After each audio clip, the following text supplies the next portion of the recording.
പലപ്പോഴായിട്ട് ചിന്തിച്ചിട്ടുള്ള കാര്യമാണ് കേട്ടോ ഇത്. ഇതാരാ ഉണ്ടാക്കിയത് എന്നുള്ളത്. ഈ പുട്ടല്ല കേട്ടോ. ഈ പുട്ടുണ്ടാക്കുന്നത് ഞാനാണെന്ന് എനിക്ക് നന്നായിട്ട് അറിയാം. ഈ ഭക്ഷണക്രമം അതാരാണ് ഉണ്ടാക്കിയത്? രാവിലെ പലഹാരങ്ങള്, ഉച്ചയ്ക്ക് ചോറ്, വൈകുന്നേരം പലഹാരങ്ങള് അല്ലെങ്കിൽ ചോറ്. ശരിക്കും ഈ ഓർഡറൊക്കെ ഒന്ന് മാറ്റിയാൽ എന്താ?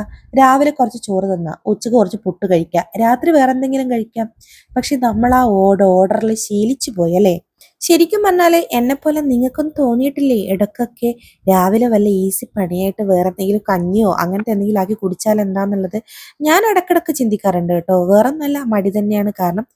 അപ്പോൾ ഇതാ നമ്മളുടെ രാവിലത്തെ പണി തുടങ്ങിയിട്ടുണ്ട്. ഇന്നത്തെ ഫുഡ് പുട്ടും കടലയാണ്. ഈ പുട്ടും കടലയും ഭയങ്കര ഹൈപ്പായിട്ട് കൊണ്ട് നടക്കുന്ന കുറേ ആൾക്കാരുണ്ട് കേട്ടോ. ഭയങ്കര ഫേവറേറ്റ് ഫുഡാണെന്ന് പറഞ്ഞിട്ട്. പക്ഷെ എന്നെ സംബന്ധിച്ചിട്ട് എനിക്ക് ഒട്ടും ഇഷ്ടമില്ലാത്തൊരു കോമ്പിനേഷനാണ് ഈ പുട്ടും കടലയും. പുട്ടും ചെറുപയറും ആണെങ്കിലും ഓക്കെ, ഈ കടല എനിക്ക് സ്വതവേ ഇഷ്ടമല്ലാത്തൊരു സാധനമാണ് കേട്ടോ. അതേ രീതിയാണ് സാൻഡ്വിക്കും. ഈ കടലയ്ക്ക് എന്നോട് ദേഷ്യം പിടിച്ചിട്ടാണോ എന്നറിയില്ല, എൻ്റെ മൂക്ക് വല്ലാണ്ട് അടഞ്ഞിട്ട് എനിക്ക് സംസാരിക്കാനുള്ള ബുദ്ധിമുട്ടുകൾ തോന്നുന്നു. അപ്പോൾ അതൊക്കെ അവിടെ നിൽക്കട്ടെ. ഞാൻ ഈ പുട്ടും കടലയൊക്കെ അവിടെ ആക്കുന്നുണ്ട്. അതിനുശേഷം ഞാൻ കുറച്ച് ചീര ഉണ്ടായിരുന്നു, അത് നന്നായിട്ട് കഴുകാൻ വെച്ചു. ഉപ്പൊക്കെ ഇട്ടിട്ട് കഴുകാൻ ഇട്ട് വെച്ചിട്ടുണ്ട്.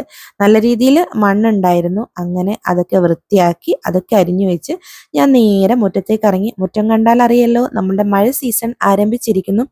മഴയായി കഴിഞ്ഞാൽ നമുക്ക് മഴ പെയ്യുകയാണെങ്കിൽ മുറ്റം അടിക്കണ്ട എന്നുള്ള സമാധാനമുണ്ട്. ഈ മഴ പെയ്യാത്ത സമയത്ത് നമുക്കൊരു സമാധാനക്കേടാണ്, അയ്യോ മുറ്റം അടിച്ചില്ലല്ലോ എന്നുള്ളത്. പക്ഷെ അടിക്കാൻ പറ്റുമോ? അടിക്കാനും ബുദ്ധിമുട്ടാണ്. പക്ഷെ ഞാൻ എങ്ങനെയൊക്കെയോ നിന്ന് അടിക്കുന്നുണ്ട്.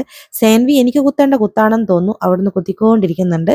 അതിനുശേഷം ഞാൻ ചെരുപ്പൊക്കെ അടുക്കി വെക്കുന്നുണ്ട്. പക്ഷെ ഇതൊക്കെ കുറച്ച് സമയം ഉണ്ടാവുള്ളൂ. എൻ്റെ വാസ്കുട്ടൻ എണീക്കും വരെ അതൊക്കെ ആ ഓർഡറിൽ കിടക്കുകയുള്ളൂ.